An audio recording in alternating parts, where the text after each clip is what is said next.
Back to the channel. So yun guys, galing kami sa WeCare Animal Bite Center kasi pina-inject namin si Rhea ng anti-rabies.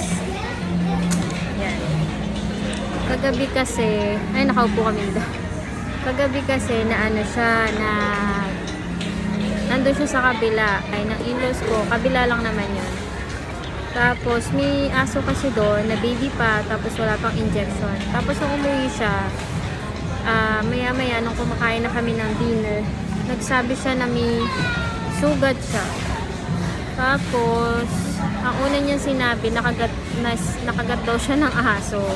Pero nung tinignan naman namin, kasi nagdudugo, pero nung tinignan namin, hindi naman siya kagat, scratch lang siya. Yun nga lang, hindi namin sure kung na-scratchan ba siya ng puppy or finger niya. Kasi nakita namin may blood din yung finger niya. So, it's either yung finger niya in-scratch na kasi makate or yung puppy. So, hindi namin sure.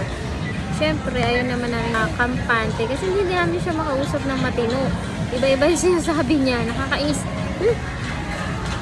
So, yun. Kaya, para to make sure, dinala na namin siya sa WeCare Animal Bite Center. So, yun.